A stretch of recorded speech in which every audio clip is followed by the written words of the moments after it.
आप why do you always say this? आप हमेशा गुजरात के साथ अन्याय वाली बात क्यों कहते हैं?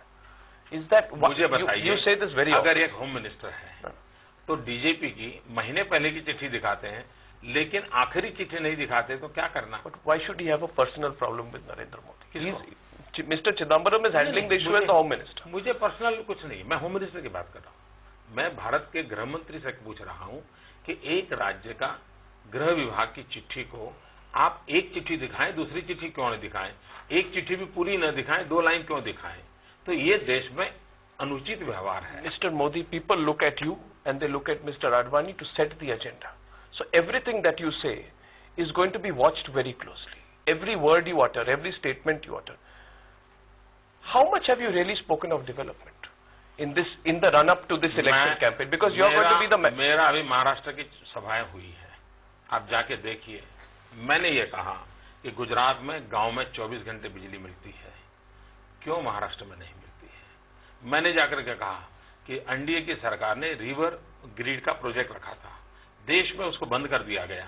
गुजरात अकेला राज्य है जिसने 20 नदियों को जोड़ने का काम किया और उसका नतीजा ये है कि आज मेरी साबरमती नदी जो 10 साल से सूखी पड़ी थी, वहां नर्मदा का पानी बह रहा है। हमारे यहाँ सरस्वती नदी जिसके अंदर पानी नहीं था, आज उसमें नर्मदा का पानी बह रहा है। आपका ये सारे विषय मैं पब्लिकली बोलता हूँ। किसानों की आत्महत्या की जब मैं चर्चा करता हूँ तब मैं लोगों को समझाता हूँ कि गुजरात भी कॉटन ग्रोवर स्टेट है, आंध्र भी कॉटन ग्रोवर स्टेट है, महाराष्ट्र भी कॉटन ग्रोवर स्टेट है। क्या कारण है कि आंध्र का किसान आत्महत्या कर रहा है? क्या कारण है महाराष्ट्र का किसान आत्महत्या कर रहा है? और क्या कारण है कि गुजरात का किसान चीन के बाजार में जाकर कॉटन बेच रहा है? Mister Modi, you are being but you have also said, आप ये भी कहा है कि हम जंगल के फूल हैं और वो बागीचे के फूल हैं। This was a reference to Rahul Gandhi. मैंने किसी का नाम नहीं दिया, but it was a reference to Rahul Gandhi. ये आपके दिमाग के सोच सकते थे, मुझे इतना इंपॉर्टेंस किसी को देने की आवश्यकता नहीं है। इसके बारे में मैंने यही कहा है, I was there in Goa. Yes, Goa में हमारे कैंडिडेट थे नरेंद्र करके, he is only 30 year old. मैंने कहा ये नौजवान नहीं है क्या? मैं देश के मीडिया को पूछता हूं, क्या 30 साल का नौजवान नहीं है क्या? भारतीय जनता पार्टी का कैंडिडेट, इसलिए आप उसको नौजवान मानने को तैयार नहीं? वो झुग्गी झोपड़ी में पैदा हुआ इसलिए नहीं मानने को तैयार? मैंने कहा आप बगीचे के फूल को फूल मानोगे और जंगल में पैदा हुआ फूल को फूल नहीं मानोगे? राहुल गांधी के बारे में बोल रहे थे। मैं नहीं, कहीं नाम नहीं लेता भैया, मुझे इतनी फुर्सत नहीं साहब किसी परिवार के लिए समय खराब करने की। आप ये कहिए कि वो रेफरेंस जो आपने दी थी वो राहुल गांधी पे भी अप्लाई होती है कि नहीं? वो आप पॉलिटिकल पंडितों का काम है क्या करना क्या नहीं करना। मुझे मेरे 30 साल के नौजवान जो साउथ गोवा के उम्मीदवार हैं, वो 30 साल का जुझारू नौजवान है, ये हिंदुस्तान की जनता के सामने रखना था। ये धरती से निकला हुआ यंग मैन है, झुग्गी झोपड़ी में पैदा हुआ यंग मैन है और देश के भविष्य के अंदर। राहुल गांधी धरती से निकले हुए नहीं है।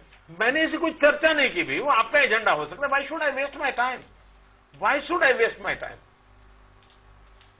मुझे करने के लिए बहुत काम है भाई।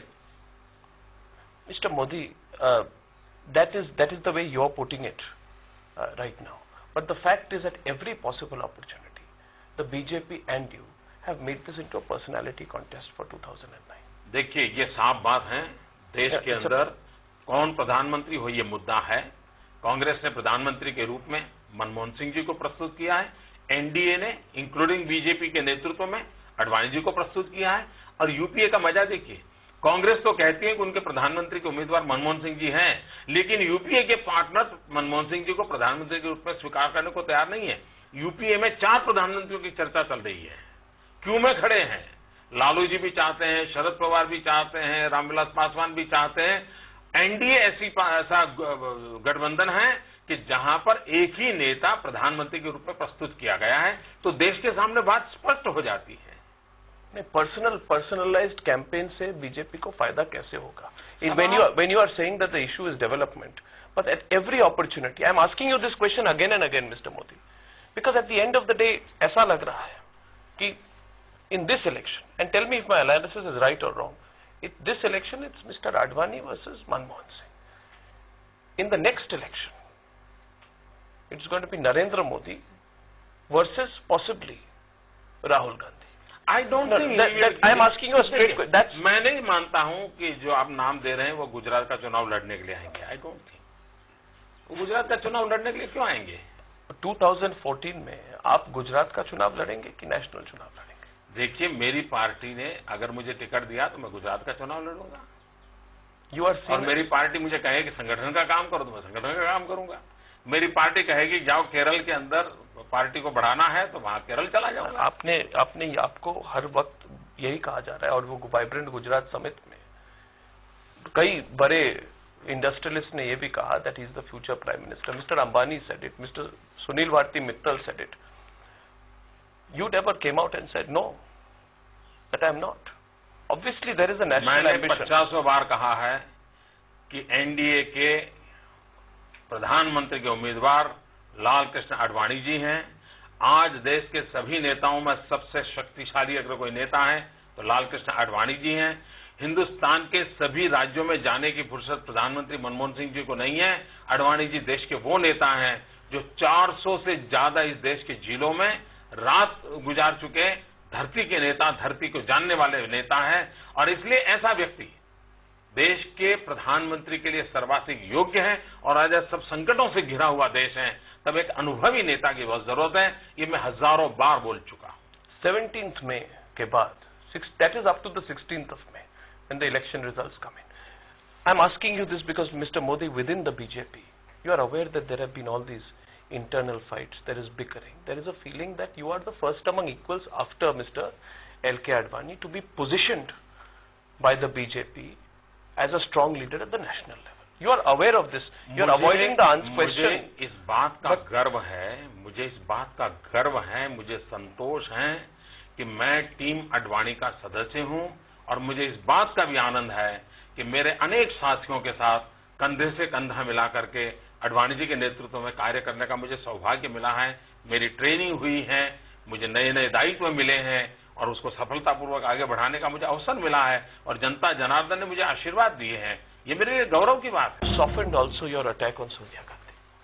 और पहले, आज से 4 या 5 साल पहले, पिछले जनरल इलेक्शन के पहले, आप और जो बड़े दिग्गज बीजेपी के नेता थे और दूसरे नेता थे नॉन कांग्रेसी, you used to target Sonia Gandhi very much, and the whole issue of her leadership.